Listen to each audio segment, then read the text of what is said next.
Hey, y'all. Hey, hello. how are y'all? Good, how are you? Doing good. Good.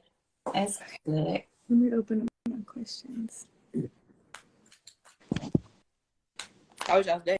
Oh, Good, how was yours? It was good. It was long, but it was good.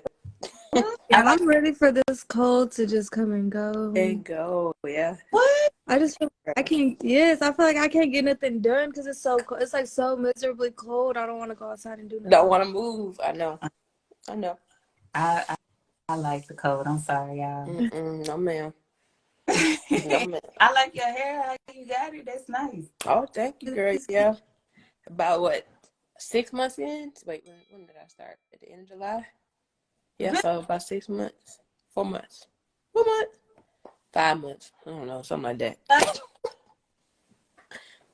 You said Do you what? love it? Yeah.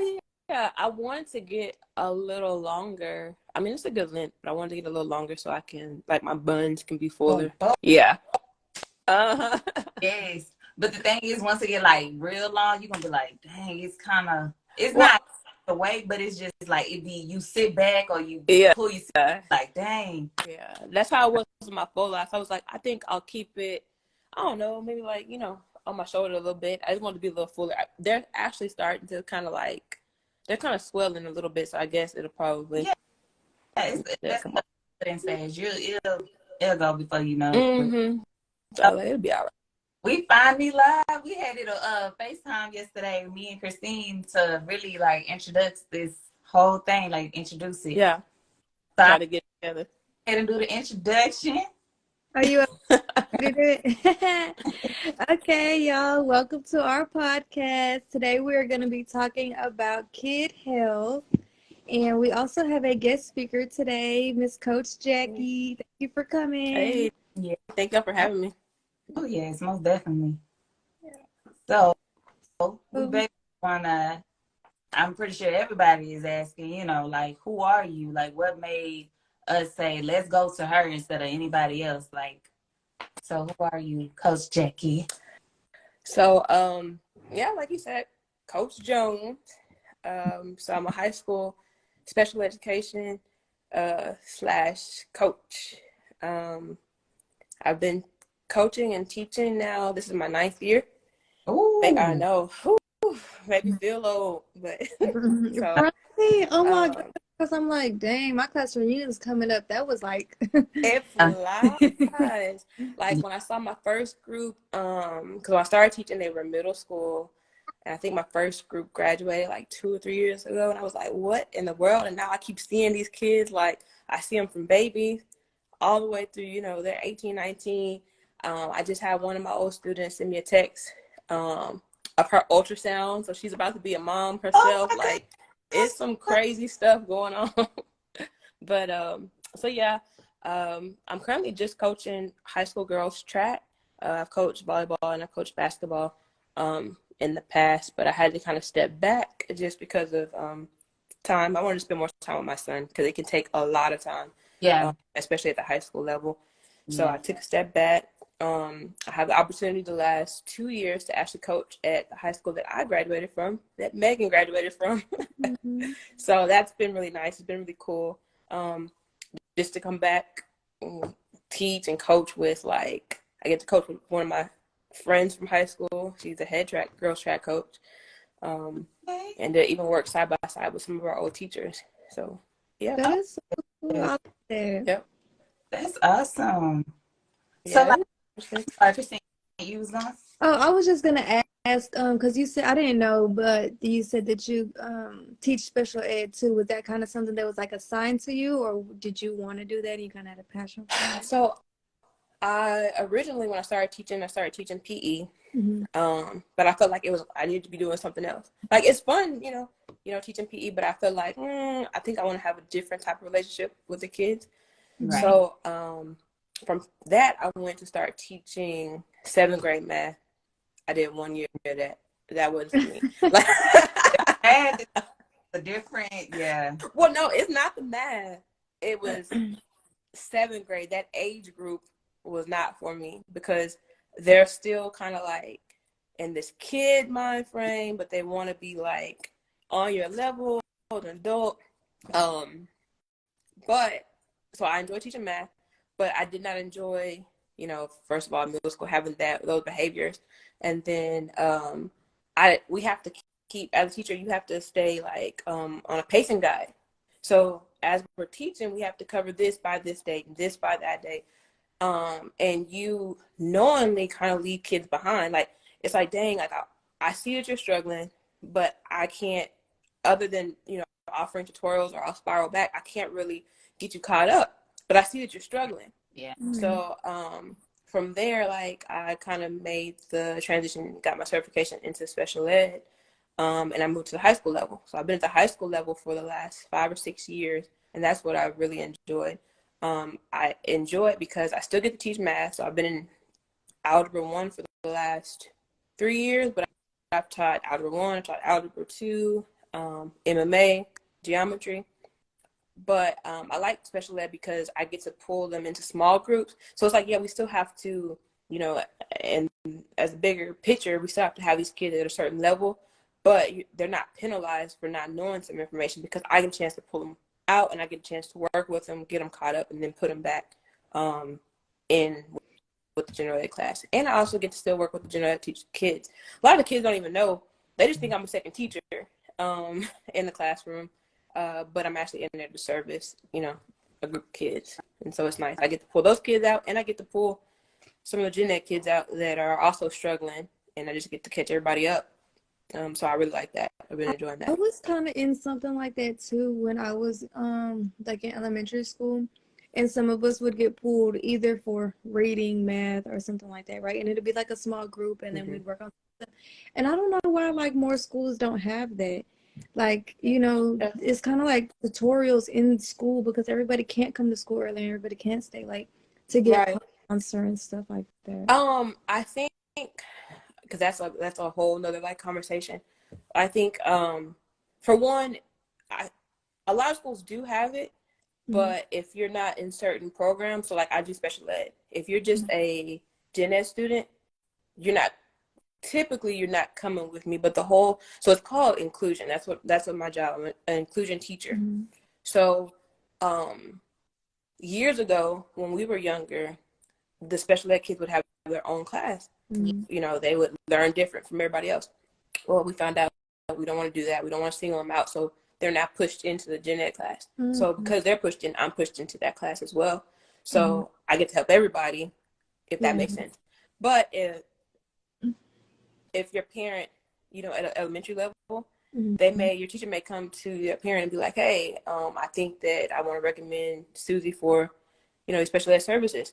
And if their parent like, no, my baby ain't special ed, my baby can read, she just do this. My baby can add, she just do this. They'll turn the services down, and then your hands are kind of tied. And then it kind of goes back to those pacing guides that we have to keep up with. And like you said, everybody can't get to school early in the morning. Everybody can't stay after school late. And so that's kind of like, where are you left? If you don't get those. I guess because like special ed isn't even like what people think it is anymore. It's not. There's people that are like 30 finding out they're autistic.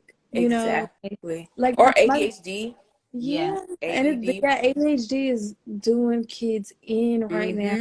We were like, they're like slacking in their grades and stuff, like my nephew was like failing everything. And like, when he's like at the age like 11, you're like, I don't want to put him on medication, Right. He's going to be on it forever. He's going to get addicted and stuff. So finally they just gave in, they put him on the medication, and he was like, I feel so much better. Like all his grades shot up. Like we used to get on the phone with him on FaceTime, and it'd just be like, and then like now we could actually have like good conversation with him. Because they just bounce around. Yeah.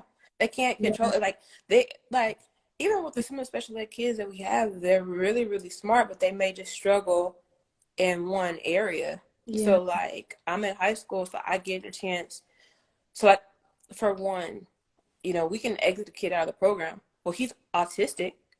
And so because he's autistic, he automatically qualifies for special education.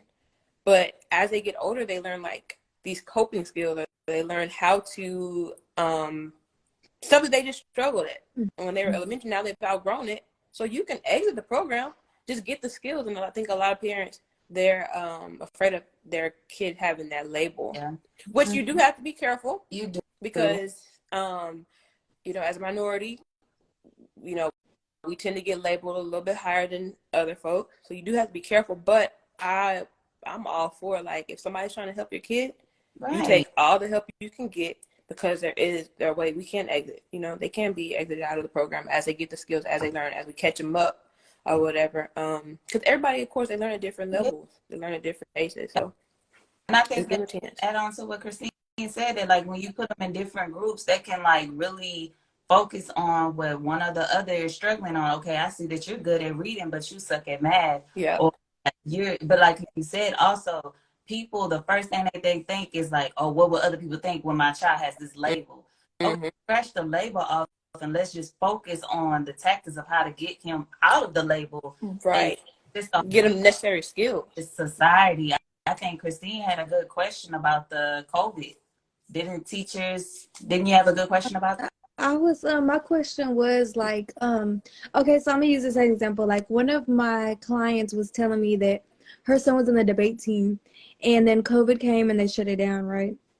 And they didn't open it back up, and she's like, ever since then he just like straight up just like stopped caring about school. So I was gonna ask, like, after COVID happened, did you see like, you know, some of your players kind of like slacking a little bit or just kind of having a hard time finding that motivation again? Um, I would say, so for me, I didn't get to like see it one-on-one because during the COVID, I transitioned from one high school to another. Mm. So, you know, COVID happened 2020, that 1920 school year.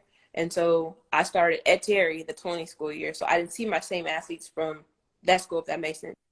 However, that first year at Terry was that first year that we all kind of got back, where it was this like we had some kids in person and we had some kids on Zoom. We had some athletes, they came back, some athletes didn't come back, some athletes were at home and then they had to get to the schoolhouse like for practice. It was kind of like a weird thing. Mhm. I not necessarily on the girl side, but there's one boy that was on, like, one of the athletes or whatever. He had gained, I think they said like 50 or 60 pounds Wow. Wow. because he wasn't active Mm. at all. Like, he was at home eating, playing the game, Yeah, because just not they moving. had the option, right? If they wanted to Yeah, come back to school or stay online for a little bit. that was the worst year ever. That was the worst year ever. It was just so hard because um, if they didn't come to school, they still had to learn the same thing that everybody else learned. Mhm. But if you're not logging onto the Zoom, like, yeah, we put the Yeah. information up, you know, online. Yeah, we have recorded videos of us actually teaching the Mhm. same lesson to the class. But if you're not there for us to watch you working through it, or like I'm in math. So what's the first thing somebody gonna do when they don't know how to do math? They gonna go online and get that calculator and take a Mhm. picture. Or you get on Google. You know, that'd be our Oh, go-to. I'm going Yeah. Google. Well, I'm about to find out because I could not stand math. So yeah, Right. the Mhm. easiest route. So they just find the easiest route, like you said.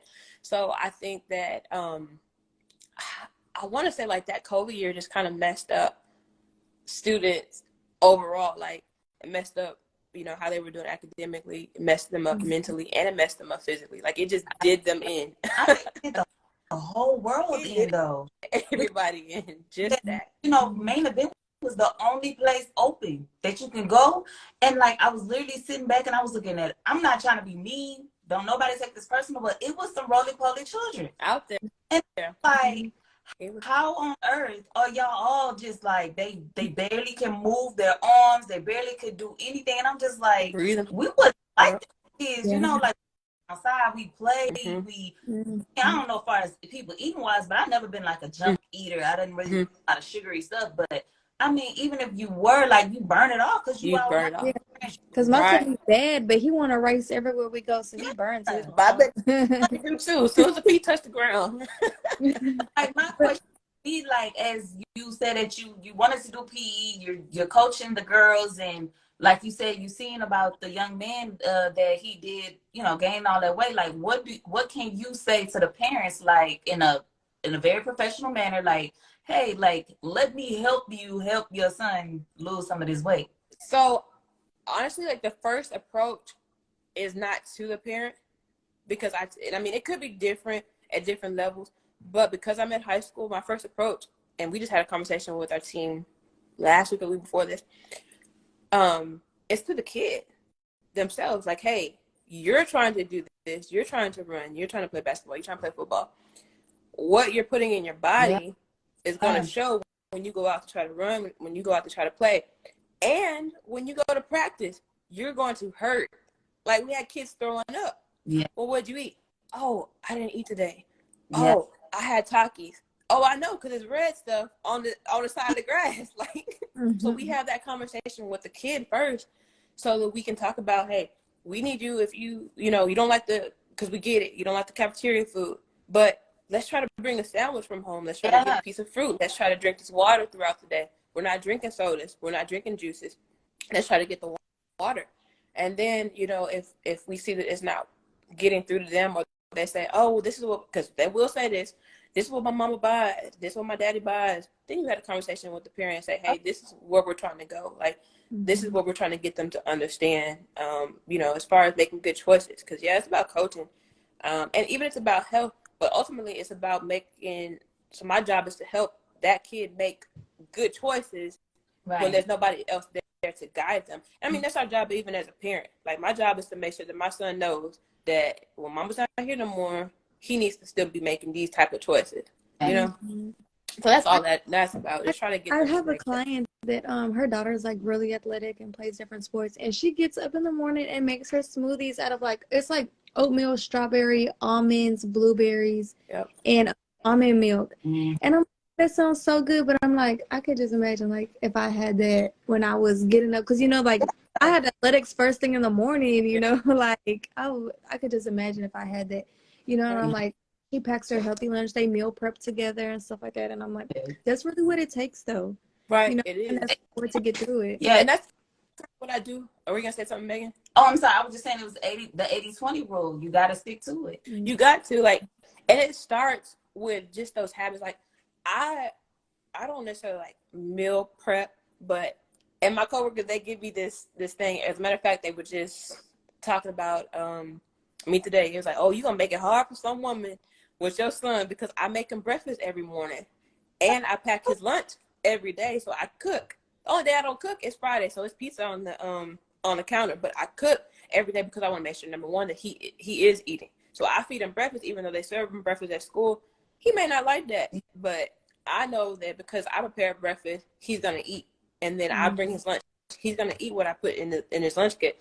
And it sounds like, oh, you make breakfast every morning. No, I might just, a lot of times I'll make a big pot of oatmeal on Sunday night, and then we just have, oatmeal every morning. And that's something that parents can do. That's something that's cheap versus, you get in those prepackaged, you get the Pop-Tart, or you get, and that's not going to stay on your stomach. It's not going to stay with you, all that sugar. Or you go get like, what's those breakfast like things or whatever, like the pancake thing, like with on the stick. Yeah, you get, just do something simple just to put on their stomach or whatever. And then his lunch is always something simple. Most of the time it's like leftovers or something.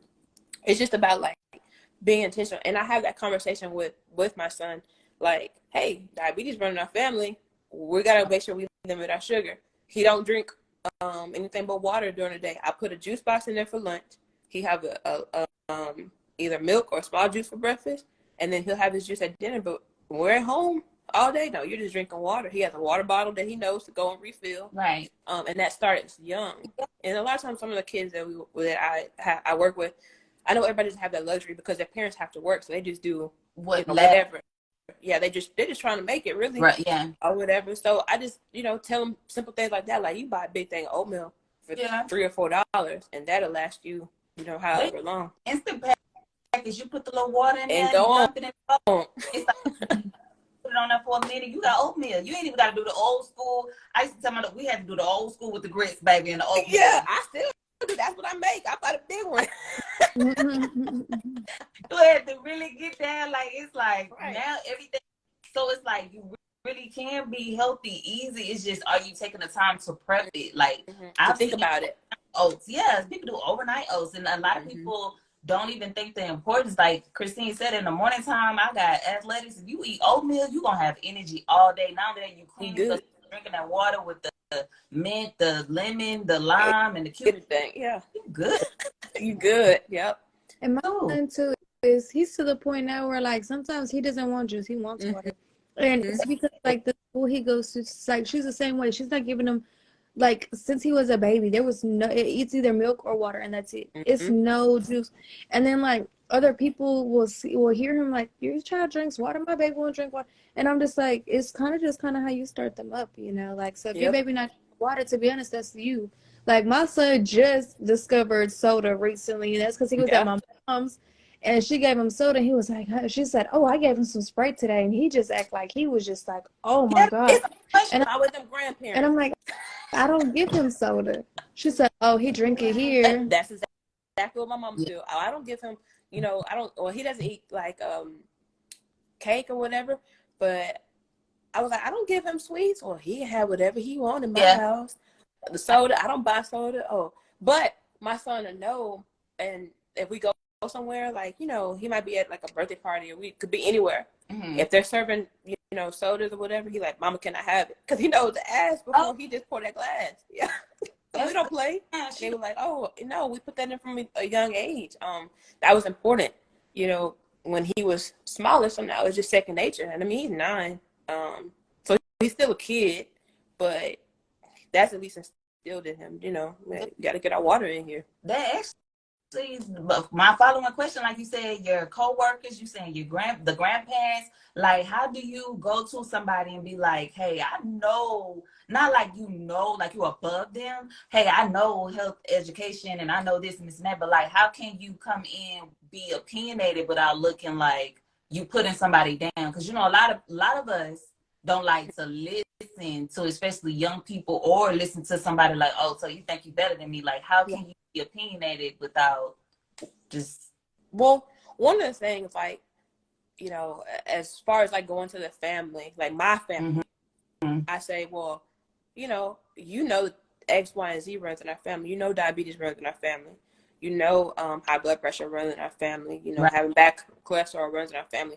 I don't want my son to have to deal with some of the same health issues. And they get it. I don't say, no, you don't need to drink that because it's, you know, bad for you. You're going to get big. You're going to gain weight. I don't come like that. I come at, because I love my son, this is how I want him to eat. This is, you know, what I want him to do. And then even as when I come to parents or other adults, I still don't say, hey, you know, you shouldn't be doing this. I say, hey, I get it. Like, it is hard to make these choices to eat right, but it's everything in moderation. Like, if this is our end goal, can we try to put a focus on making sure little Susie's only eating these? Can we try to at least, you know, just do one thing? Can we try to make sure that you know, is it possible for you to get her a water bottle so she can start drinking more water? You know, just make one change or whatever. Don't try to throw it on, because, of course, if you try to come to somebody as if they're a bad parent, the first thing that's going to happen, they're going to get defensive, and then they're not listening to anything else that you're saying. They shut down. They're going to shut it completely down. So the easiest thing to do is just to go to them and just say, hey, can we try to make this change so that we can have this happen, so that she won't be cramping when she comes to practice, so she won't be throwing up on the side of the track, rolling in it when she comes to practice. Remember, Coach Locke, put your hands up. Like, they don't go up. They don't go up. Yeah. Like, come on, like, I need you to come rub my ribs. Like, I'm about to die. Like, I'm dying over here. Water, put your hands up. Right. Gosh. But what did you play, Christine? Because I know Jackie. I don't think I ever mentioned this in the whole time we've been podcasting. But I known her from school, and also she's very, very talented in all sports. But like track is the number one that I've really seen her stand out. I did track for like off season to stay in shape, but I did dance majority of the time. What did you do, Christine? I had did volleyball for a little while, but and I had did color guard at first too, but I didn't really just like it, y'all. I'm sorry, my son. But I had did color guard for a little bit, and I missed it. It was just kind of like I went to a small school, and so it was just kind of like, yeah, it was just a lot. I had like 3 principals my senior year. We had 2 teachers, you know, every other semester and stuff like that. So it was kind of, you know, when I was in school, I felt like A lot of our teachers did not care about us. For one, they weren't getting paid enough. They weren't getting paid enough, and then it was just kind of like they had to deal with us. And then we had like a con artist as a principal come in, steal all the money. She got arrested out of the office. So it was always something going on, Right. you know. And when I was in school, I felt like I could think of like maybe one or two teachers that I felt like, okay, they really cared. But when I was in school, I felt like a lot of teachers, they didn't care about us when we was in school. We had one of our teachers email us the answers to you know, every semester we have like those benchmarks. That's like a big deal. He emailed us the answers to our benchmark. He quit. He quit. He was a coach too. Wow. And he was our history coach. You know how that was in the country. He's like our history teacher, football coach. So, and then like he quit and then emailed us the answers to the test. District test. Yeah. And it was like, I guess like the benchmark, you know, it makes up a big part of your grade. So I don't know. I kind of just felt like high school. That's school. That's what that is. Yeah, it's the school. Yeah, it was the school, literally. Got a pass. That's wow. That's crazy. Right. Because I don't ever think it's the kids. I always feel like it's like the adults. It's not really the kids, because no matter where you go, kids are gonna be kids. They're gonna be, you know, immature. They're gonna come with their own issues. But sometimes it's just the adults. No telling what they've been dealing with. I feel like I was saying that my job is like, once you come through the gate, like leave it. Like once you come through the little sliding gate, just leave it. Like leave the parking lot, leave it outside, because you have to understand, like, you're a service to people. So if you trying to service somebody, yeah, you're not a doctor, yeah, you're not a nurse, you're not like a cop or anything like that, but you're still a service to people. Whenever you come in contact, y'all coming in contact with little minds, like y'all are coming in contact, but it's gonna be the next generations. Right. It's like you gotta leave all that behind, but you just emailing me the answers, like that's I have to try. Like I don't even that wasn't about y'all. He probably emailed y'all the answers to get underneath somebody. Well, it was whenever we had the con artist come in, and he already knew she was a con artist, and so he was like, "Hey, look, I'm gonna go. Like, I don't want to get mixed up in what y'all got going on." So we emailed us the answers, and then a little bit later, okay, thank you. And then a little bit later is when the news broke out and she was arrested. It was on the news and everything. She was arrested out of the superintendent's office and everything. Girl, that's something she'll never forget. You gonna be nobody's gonna forget that. Nobody. Yeah, because she had already did something else at another school, and then came, and he already had knew about the other story because he was from wherever she was from, like in San Antonio or whatever. So when she had did all that, and then she came here, he was like, man, she's too familiar, something, and he put all the pieces together, and we were just like, what? And then everything broke hell, like everything just loose. And he got gone. Yeah, he was already gone and got a new job and stuff, and he was just like, that's wild. That's crazy. So it is. My main question would be like, what is it, something that you can, like, your motto, your say, your go-to far as being a teacher? Like, what do you stand on? I don't know if it's like something I stand on, but it's like an old saying. Let me see how it goes. It was, now that you asked me, a kid will never know how much, I forgot what it was, but it basically is saying the kid is not, unless the kid knows that you care about them and show them that you care about them, then they're not willing to listen and to learn to anything you got to say, basically. But it's summed up in like a fancy quote, but that's basically what it is. Yeah. And I think at the root of everything, I think that my job is basically like building relationships. Yeah. Like I can get them to learn, but if they're not open to learning because I don't have a relationship with them, then it's pointless. So I spend a good portion of the beginning of the year just trying to get to know them, and I share, you know, with them bits and pieces of my life as well on a different level. You know, you have those teachers that overshare. So like one of the things they always ask me, Miss, how old are you? I think I get asked that like 2 or 3 times a week, and I never tell them. I say I'm like 55, girl. I'm 40. You know, I just throw out some number or whatever. But I think, and that's really like probably my favorite part of the job anyway, is the building relationships and seeing them grow.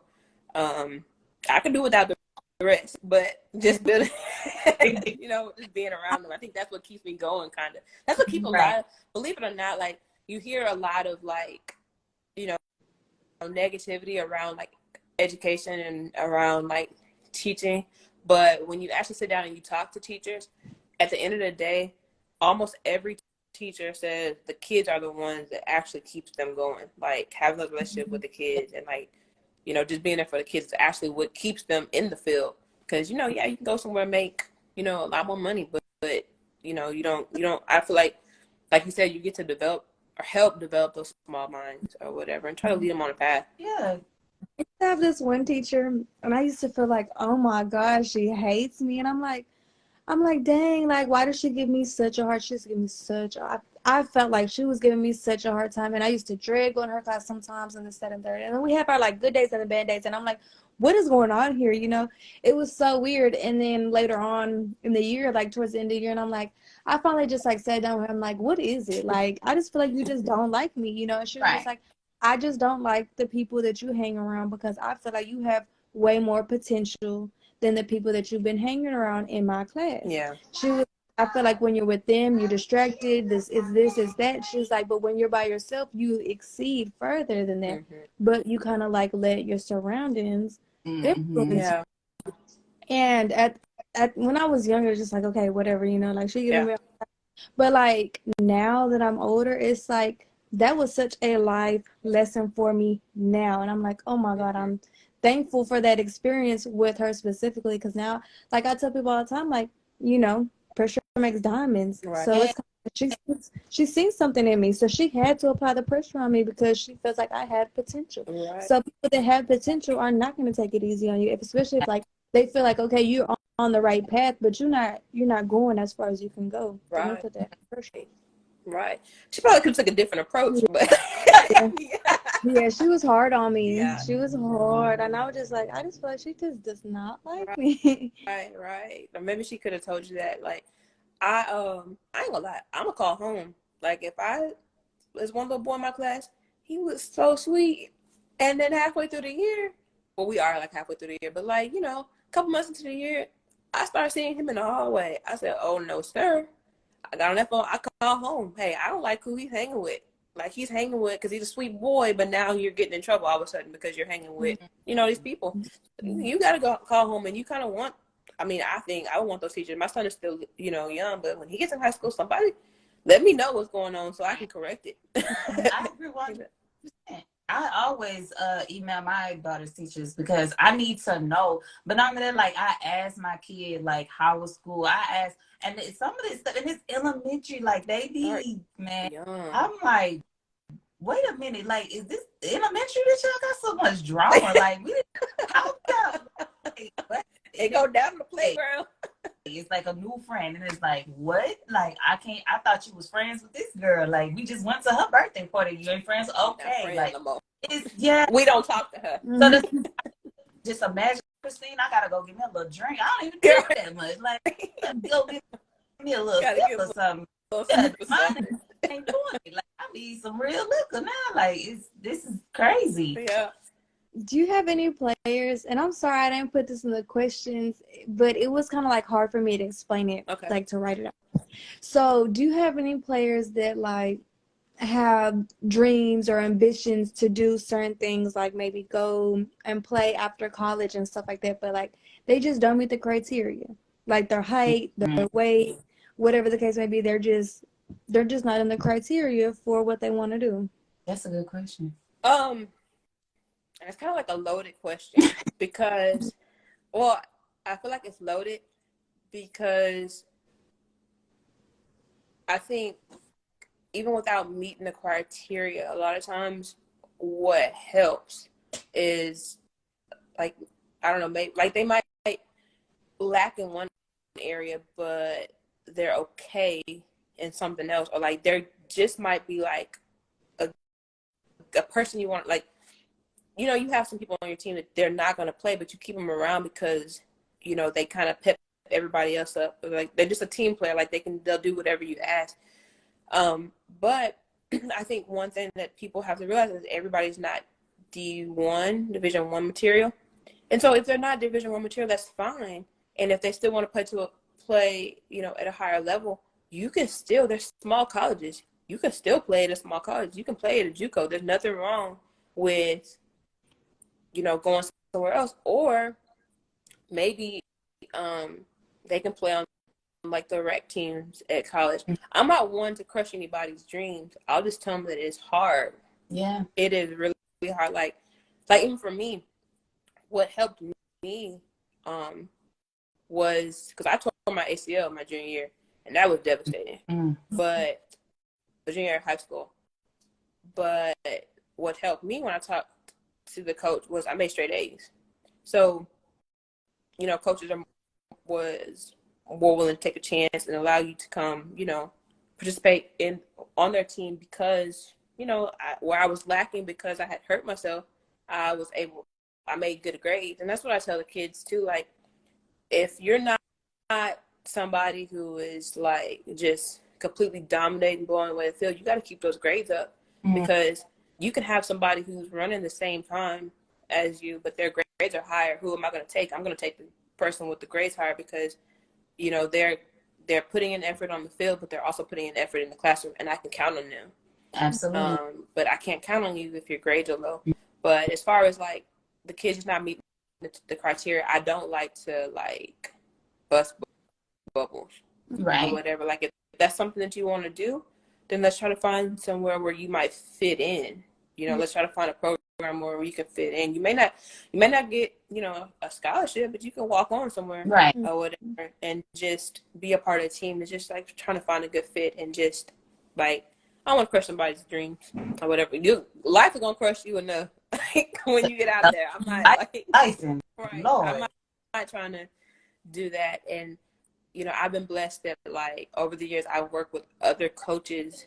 I mean, I've seen some coaches say some like mean stuff, but as far as coaches that I've worked with, I've been blessed that like we're all like dream builders or whatever. You know, we just find a way and you know just try to speak life into those situations or whatever. You're not gonna have me on a rap song talking about Coach Jones said I wasn't gonna make it, but like look at me now.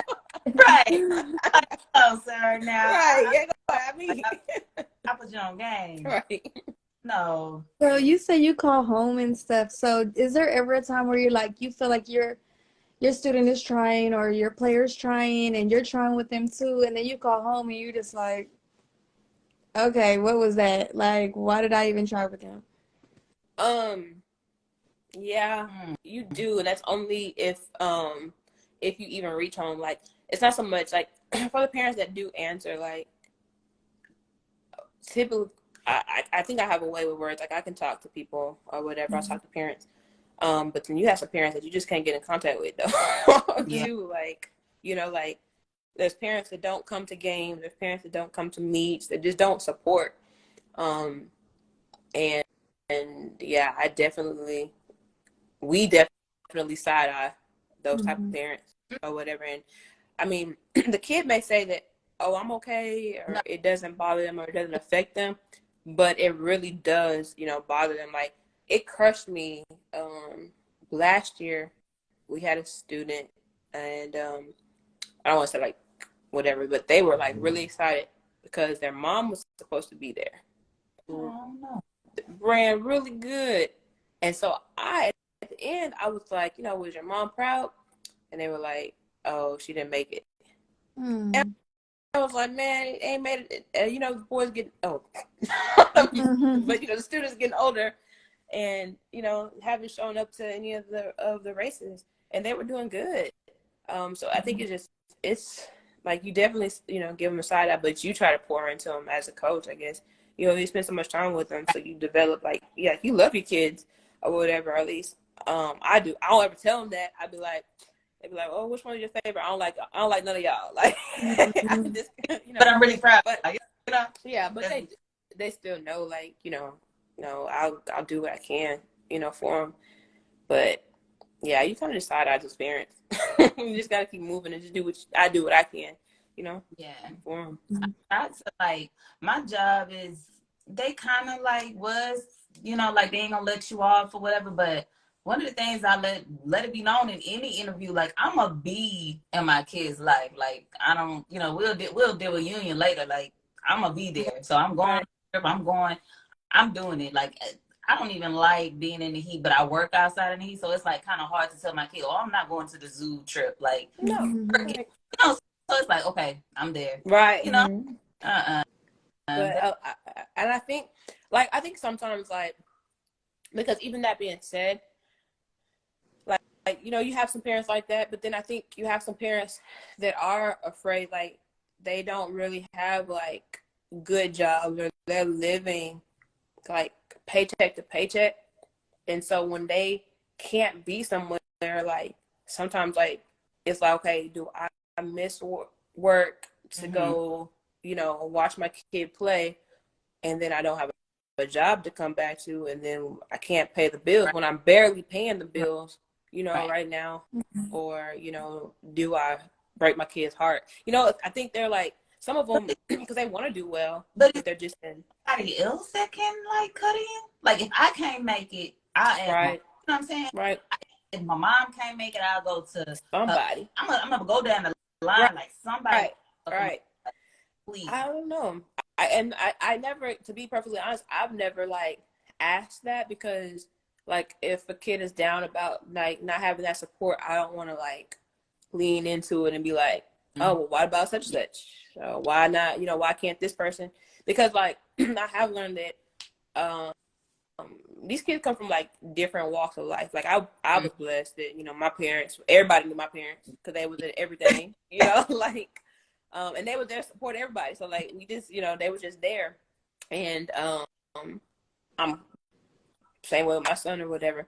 But everybody doesn't have that support. So where we think it's normal, I don't think Yeah. that other people, because they haven't seen it, I don't think that they think that it's normal, or maybe they haven't even thought about that, Mhm. or they just don't have that support, Prideful.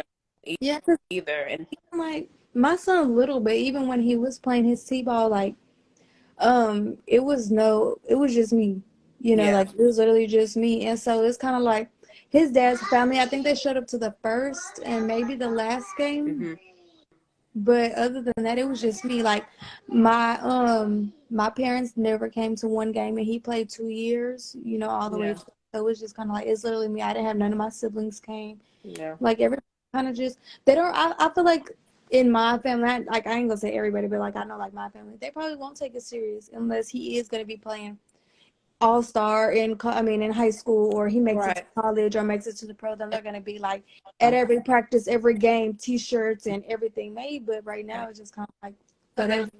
So he's not gonna remember it. That's probably what they thinking. That's They what they think, think. Mm-hmm. but it matters though. Like it matters. Like my daughter, Everything. everything she was in, whatever. Like I have like the whole. It be looking like a family reunion. Her back to everything. Like it don't matter what it is. We coming. Yep. My child, It coming deep too. And yeah. I was blessed, like his dad's side, my son's dad's side of the family, it's the same way. Like his kindergarten graduation, we was in the cafeteria, girl. They had them made fans with his picture on there. Like That's they so had we posters, coming. We coming. everything.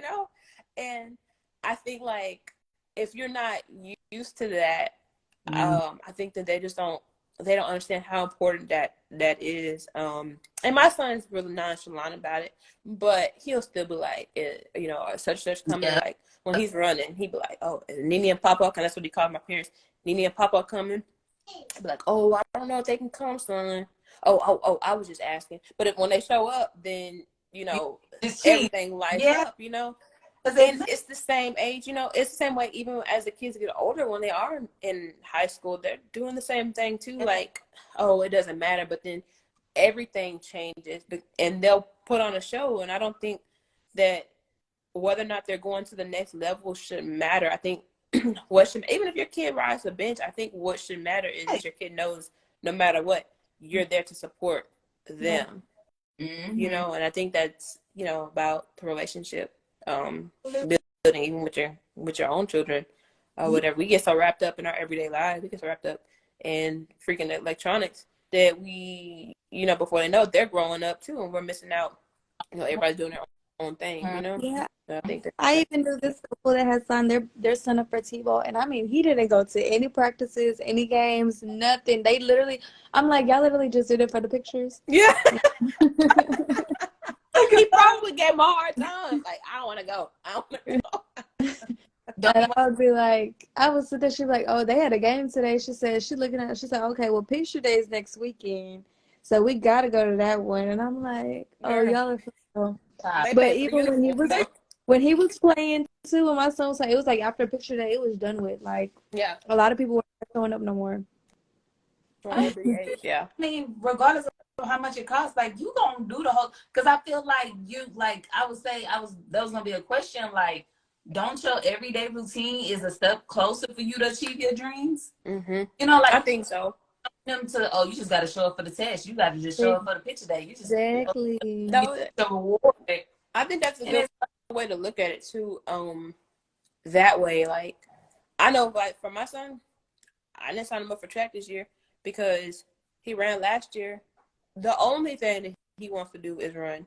He don't want to go to the meets. So who wants to go to practice? Yeah. And don't go to the meet. And so I think that for me and his dad, we had a conversation about keeping him active. So, like, you know, my son's been in boxing, he's been in like drums, and he said he wanted to do jiu-jitsu, he's done basketball, he's done soccer. Like, I kept him active.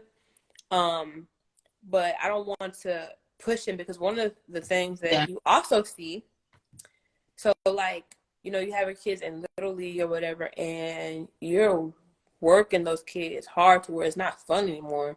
So by the time they get to high school, they burnt out. Yep. Or whatever. Like, they played all they wanted to play. Like, it's not fun. And if it's not fun, those workouts are not gonna be fun or whatever, you know, and the, you know, stuff that you have to do. So I think it's just a fine line, and there's a balance between, like, yeah, you finish that season out, but I think you don't force them to do it. At least my belief, you know, we ain't gonna force them to do it. That's everybody's belief. Like, if you're pushing, like, I've seen, like, I don't know, like, you know, as far as like the athletic and dancing is the same, but like some of those moms will be like, oh, do that turn again, do that kick again. Oh my gosh, you need to do this. And like, I used to be like, dang, like her leg is literally like this. Because they living through them. Same point is she losing the muscle in her leg, like point no more. And I remember it was to the point where I'm not gonna say the person's name, but that person had to do a performance while they was 5 months pregnant. You know what I'm saying? Like, they was 5 months pregnant and they had to do that dance, and it's like, you shouldn't have made your daughter do that. Like, and then the thing is, when she fell, nobody could go, yeah, she fell, and nobody could go help her or whatever, because she just ran. I don't know what the heck she ran to, but everybody was looking for her to help her, and her mom was just sitting there like, girl, you can lose your grandbaby. What? I think she did. I think she did, because she was, and then like the next time that we seen them, because it was like at a dance, we always had to go to dance, we always had to do stuff, and I think she did, because like the next time we seen her, it wasn't no baby, it wasn't no nothing, and it wasn't like she didn't have birth. Like, I think that's what happened. So I'm like, you right, like you can push people too hard, and it's like, she don't even, and I really feel like that probably was the mom's, because like, oh, this baby's gonna ruin, you know what I'm saying? But it's like, that probably was doing that to get out. You just never know. Like, you have to listen to your kids, and not even just listen to kids, listen to anybody. Right. Everybody. I was watching this movie where this lady, she was literally like a good person, but like she was battling her own stuff. Like, she's pouring so much to other people, but then her turn to have people pour into her, she was just like a robot, just floating, until she literally had a crash, and then it just came out, and like people didn't know what to do. I was just like, that was the sad movie, but it ended so good, because it's like, it's showing you, don't just be about like, okay, I'm Coach Jones right now, I'm gonna just do this, or I'm Megan right now, and I'm gonna just go in here and do these shirts, and I'm just, okay, whatever, like, I'll be with you later. It's like, no, like, you have, one of the things I commend Christine on, like, yeah, she has her son right now, but like, she always be like, I'm gonna take my son to do this, take my son to do that. And like, I would say for y'all, like, as having boys, one of the things that I cannot stand is that mothers sometimes will like date their kids Yeah. to what they want a man to be. But like y'all are basically, you and Christine, y'all both are like teaching y'all boys like this is how a woman is supposed to treat you, not the other way around, you know? And it's like we Right. Yeah, that'd be a whole nother conversation, girl. but I would, okay, I'm sorry, we got a little off subject, but I would say the $1 million question. If you was granted, I ask everybody this Yeah. because if you was granted $1 million, what would you do with it? Well, you know, because you think about it, but I always said if I won lottery, I know the first thing I would do. This is a whole other conversation too, but I'm adamant. I pay my tithes no matter what. So as soon as Yeah. that direct deposit hit, I got one eye open. I send my tithes off, or whatever. So of course I have to pay my tithes. Then I would have to set my son up, Yeah. because I also believe that it's our job as parents to make sure our son, well, not our sons, but our kids are set up, next generation set up. I set them up, and then I told you last night, whatever night we talked, that I would like to. So one of the things that I've like run across is like a lot of the boys that I work with, they're like in foster homes, group homes, and they don't really have any skills. So I would like to develop some type of like foster home that I can have some kind of like maybe like a day program or something where they can like link up with like local businesses of like different type of trades, and they can follow them so they can start learning like some skills, even if it's just like landscaping, if it's like they go plumbing, they do like HVAC and just some kind of skill so that when they graduate, because they don't have any family, they don't have anybody to help them, they can have some kind of direction, and so they don't resort to the streets, because a lot of them do resort to the streets. Yeah. And then a lot of some of those kids that are in those group homes or whatever, they are educationally behind because they've been moved around so much. So then, we got to have some kind of trade, because that means they're not going to be a smart criminal, so they're going to be locked up. Like, we have to, have something else. So I would like try to figure out how to start some like boys' home. Then I would travel. Girl, I'd never be at the Yeah. house. Let me just go. I like focus on the boys' home Yeah. like 3-4 years. After that, I'm gonna put some good people up in him, baby. I'm I'm out. gone. Like I don't, I'm gone. because I feel like what you just said. A lot of people sleep on those things, but every time a storm or every time anything happens, what do you have to do? Let me call a mechanic. Let me call. Yes, like luckily, I don't have to call a lot of people, because that was my punishment, was learning how to landscape, learning how to, or like I don't know how to do no girl stuff though. That's your point. I don't know how to do no girl stuff, but I can do a bunch of boy stuff. Yeah.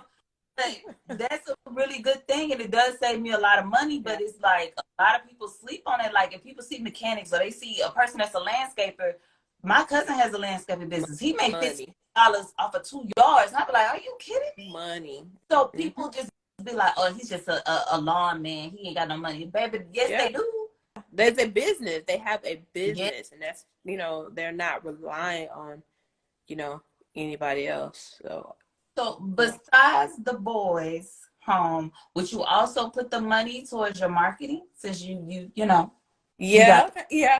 So we had talked about that too. Like, so I'm in the process of learning or beginning this like digital marketing and just marketing for small businesses, and getting into like software sales, where I can introduce these small businesses, local businesses, to CRM systems that make their lives easier. So like with the click of a button, we can send, emails out, we can send text messages out to potential clients, to old clients, letting them know what's going on, if we have a special offer, for them. Just trying to make their lives easier, because as business owners, they're trying to do 5 million different things at one time.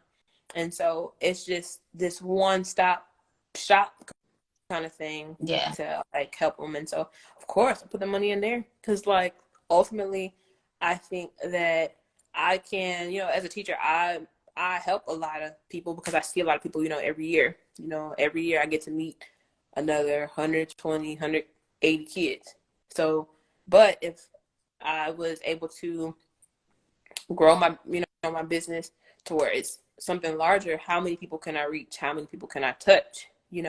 If I'm not just locked into one, one Yep. place, one little, Mm-hmm. building. So yeah, of course I'm going to put money into that and help that grow. Oh, it's gonna Oh, grow it because is. you got to think like $1 million is like little money, but it's really not. Like you can do a lot with really $5,000. You can do a lot. 5,000, Yeah, 10,000. You can do a lot. you You can can. do a lot.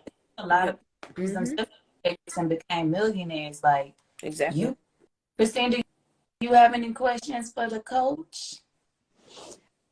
I don't have any more You don't have questions. any more questions? Mm-mm. Have any more questions at all? But I do want to ask, where can everybody follow you? Maybe they have marketing questions, or they have also health questions for their kids or for themselves. Where can they follow you? And On Instagram, it's Jackie_Faye. So it's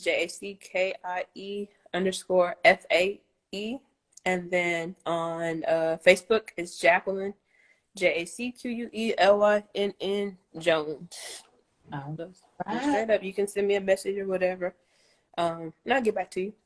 Thank Yes, you for taking the time out yes. to sit Oh, with us, yeah. talk with Hey, please come back because we might have to run them other conversations back. I have to just bring them back one good time because I Yeah. mean that was really good. I really do appreciate you for responding to my messages and thank you for. I know this is like an hour of your time, but still 5, 10, anything. We're appreciative, and I Yeah. appreciate you a lot.